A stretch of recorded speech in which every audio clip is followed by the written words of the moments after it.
Hi, it's Mother's Day in the UK. It's Sunday, and I'm recording this video for my mum, your mum's, and anybody's mum who needs to know how to use Zoom, which is a wonderful way of staying in touch. Last night we had this fantastic 50th birthday party. Not my 50th birthday, but it is my birthday today.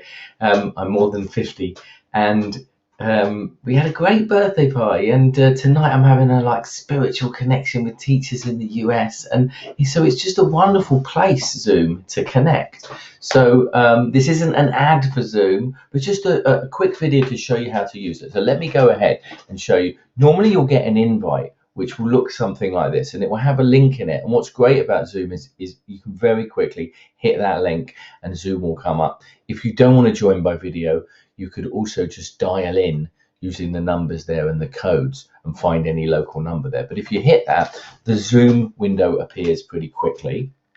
And when the Zoom window appears, this is where the magic happens, as they say. Now, what sometimes confuses people is this. When you arrive into Zoom, it asks you how you'd like to get the audio. Join with the computer audio is usually the default option, or there's another tab here, which you might not realize these are like two tabs, or join by phone call. If you join by phone call, you're still in the meeting. You click done there. You're still in the meeting, but your audio is coming through a telephone. But if you click computer audio, you can test your speaker or just join with computer audio. Now, once you're in there, what will happen is you'll start seeing the controls. Now, if I bring this full screen, I can show you how it works. Now, what's interesting about, now you see I don't have a video, of course, coming up now, because I'm using my video to record here.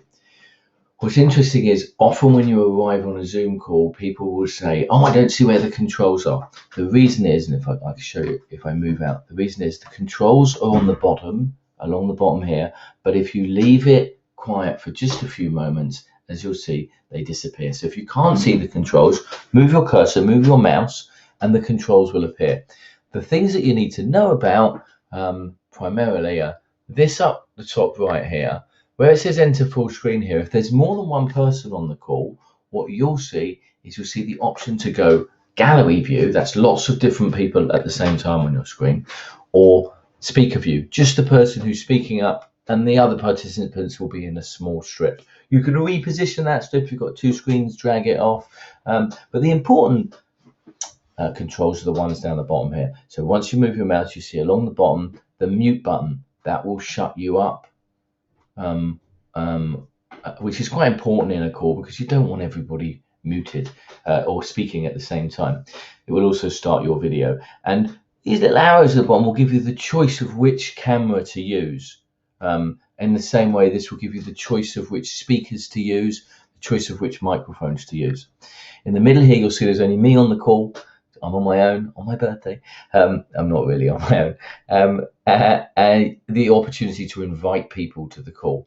Also the opportunity to share your screen. So then you can show other people what you're working on, for example. And if I was to choose to share my calculator, then my calculator would then come up and be shown by everyone else. And as soon as you share your screen, you get different options up there. You get the options to annotate your screen, for example, make notes, for example. It's a really quite interactive tool, so there's a lot that you can do with it. Let me click and stop sharing that. Next to share, you see the chat box. What a wonderful little feature. It gives you the capacity to chat to other people. So you can chat to everyone. You can say hi all to everyone. Or if there's more than one person, with this little arrow next to the everyone, you'll get to choose the different people that are on the call. You can have private side conversations while you are learning or while you're watching a presentation. If I just close the chat box there, you'll see, and then to the side of that, you might see other options. If there are other people and other options are enabled, you might get the option to clap the speaker there or raise your hand there, for example. What I would encourage you to do when you're on Zoom, you get the chat box open somewhere, watch what other people are saying, look to interact in that chat with either the presenter or other people, because that will help keep you engaged. So I hope you've kind of learned a little from that video and seen that Zoom's really quite easy to use. Key thing that you need to know and remember is top right, that's how you change the options of what you see. Bottom left, where you mute, start your video, see who's there, and interact in these bits on the bottom. I hope you all have a wonderful Mother's Day, and you start using this Zoom thing and using all the interactive tools we've got to stay connected, because at this time, that's exactly what we need to do. Stay connected.